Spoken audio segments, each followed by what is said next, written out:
Gempa bumi mengguncang Kabupaten Bandung, Jawa Barat, dengan magnitudo 4,9. Gempa dangkal ini menyebabkan kerusakan dan terhentinya sarana transportasi selama beberapa jam.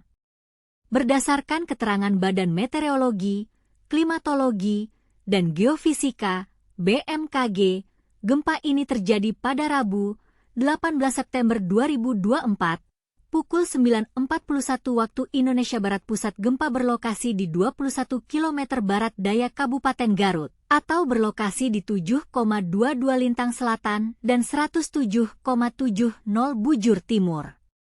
Gempa ini tergolong sebagai gempa dangkal karena pusat gempanya hanya berada pada kedalaman 10 km. Apakah Anda tahu bahwa gempa ini berasal dari aktivitas sesar Garcella? Lempeng bumi bergerak geser turun, oblique normal. Gempa ini merupakan gempa darat dan tidak menimbulkan potensi gelombang tsunami.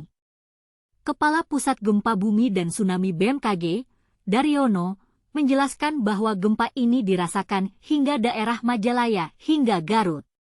Skala intensitas gempa juga beragam. Bagaimana dengan dampak gempa di Kabupaten Bandung? Guncangan gempa itu mengakibatkan kerusakan bangunan. Kondisi ini nampak di Kecamatan Kertasari. Warga sempat panik dan berlarian ke lapangan untuk menyelamatkan diri. Gempa memang terasa kencang. Gerbang dan benteng kecamatan rubuh, gerobak jualan berjatuhan. Di Kampung Lapangsari, Kabupaten Bandung, Reni Herawati, 47, menangis menceritakan momen rumahnya hancur akibat gempa. Di Garut, ada 4 rumah warga di Kecamatan Pasirwangi yang mengalami kerusakan. Kepala Pelaksana BPBD Garut, Aah Anwar Saifullah, menjelaskan kerusakan rumah itu tergolong ringan, berupa plafon roboh hingga dinding retak. Ada pula sekolah dasar di kecamatan tersebut yang rusak ringan. Pranata Humas Ahli Muda Badan Penanggulangan Bencana Daerah, BPBD, Jawa Barat, Hadi Rahmat, menyampaikan hasil penghitungan sementara dampak gempa sampai pukul 14 waktu Indonesia Barat. Gempa dirasakan di 10 desa, 5 kecamatan di Kabupaten Bandung, dan 11 desa, 3 kecamatan di Kabupaten Garut. Sebanyak 82 warga mengalami luka ringan dan sedang. Sementara itu, 700 rumah dinyatakan rusak, yang membuat 450 orang harus mengungsi. Gempa juga membuat aktivitas kereta cepat WOS terhenti sementara. Pengelola kereta cepat, PT Kereta Cepat Indonesia Cina, KCIC, menyampaikan permohonan maaf atas gangguan operasional ini. Operasional WOS harus dihentikan karena titik gempa ada di dekat jalur kereta. Dia menjelaskan bahwa pemeriksaan menyeluruh membutuhkan waktu sekitar 4 jam untuk memastikan tidak ada faktor eksternal yang dapat mengganggu jalur KCJB. Salah satunya seperti longsoran bukit batu di kanan kiri trase, longsoran tanah, atau dampak alam lainnya.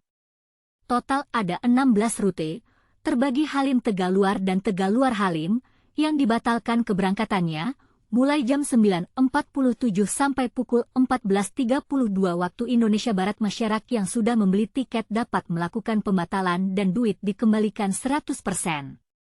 Mengancik sore hari, kereta cepat WOS beroperasi kembali. Apakah Anda tahu bahwa gempa ini juga berdampak pada kereta cepat WOS? Gempa ini membuat aktivitas kereta cepat terhenti sementara.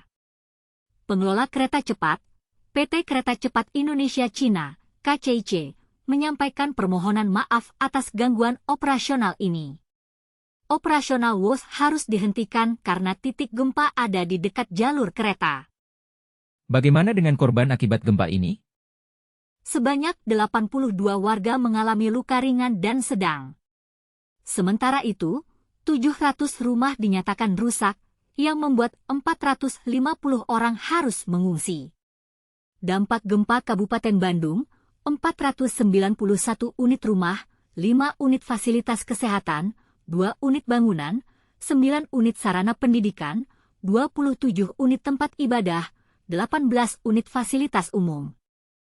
Kabupaten Garut, 209 unit rumah, 7 unit sarana pendidikan, 5 unit tempat ibadah, Ucap Hadi dilansir Detik Jabar. Korban terdampak Kabupaten Bandung 58 luka ringan, 23 luka berat, 450 mengungsi. Kabupaten Garut 1 luka ringan, lanjutnya. Gempa ini memang sangat dahsyat. Bagaimana dengan Anda? Apakah Anda pernah mengalami gempa bumi sebelumnya? Bagaimana Anda menghadapi gempa bumi?